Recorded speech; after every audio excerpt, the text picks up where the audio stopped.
ಎಲ್ರಿಗೂ ನಮಸ್ಕಾರ. ಆಹಾ ಎಂಥ ರುಚಿ ಚಾನಲ್ಗೆ ಸ್ವಾಗತ.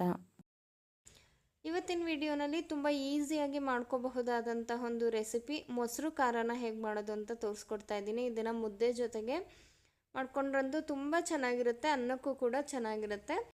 ಒಂದು ಅರ್ಧ ಲೀಟರಷ್ಟು ನೀರನ್ನು ಚೆನ್ನಾಗಿ ಕಾಯೋದಕ್ಕೆ ಇಟ್ಕೊಂಡಿದ್ದೆ. ಈಗ ಅದಕ್ಕೆ ಬದನೆಕಾಯಿನ ದಪ್ಪದಾಗಿ ಕಟ್ ಮಾಡಿ ಹಾಕಿದ್ದೀನಿ. ಹಾಗೆ ಒಂದು 7-8 ಹಸಿಮೆಣ್ಸಿನ್ಕಾಯಿ ಹಾಕಿ ಈ ರೀತಿ ಬೇಯಿಸ್ಕೋಬೇಕು. ಬೆಂದ ನಂತರ ಈ ಕಾಯಿನ ಒಂದು ಪ್ಲೇಟ್ಗೆ ತೆಗೆದಿಟ್ಕೋಬೇಕು. ಮೆಣಸಿನ್ಕಾಯಿ ಮತ್ತು ಬದನೆಕಾಯಿನ ಸಪ್ರೇಟ್ ಮಾಡಿ ತಣ್ಣಗಾಗೋದಕ್ಕೆ ಇಡಿ. ಒಂದು ಬಾಣಲೆಗೆ 1-2 ಸ್ಪೂನ್ ಕಡಲೆಬೀಜ ಹಾಕಿ ಹುರಿದ್ಬಿಟ್ಟು ಒಂದು ಮಿಕ್ಸರ್ ಜಾರ್ಗೆ ಕಡಲೆಬೀಜ, ಶುಂಠಿ, ಜೀರಿಗೆ, ಬೆಳ್ಳುಳ್ಳಿ ಹಾಗೆ ಸ್ವಲ್ಪ ಹುರ್ಗಡ್ಲೆ, ತೆಂಗಿನಕಾಯಿ ಇಷ್ಟನ್ನು ಹಾಕಿ ರುಬ್ಬಬೇಕು. ಅದು ಸ್ವಲ್ಪ ಪುಡಿ ಆದಮೇಲೆ ಹಸಿಮೆಣ್ಸಿನ್ಕಾಯಿ ಸೇರಿಸಿ ರುಬ್ಬಬೇಕು. ಬದನೆಕಾಯಿನ ಹಾಗೆ ಎತ್ತಿಟ್ಕೋಬೇಕು.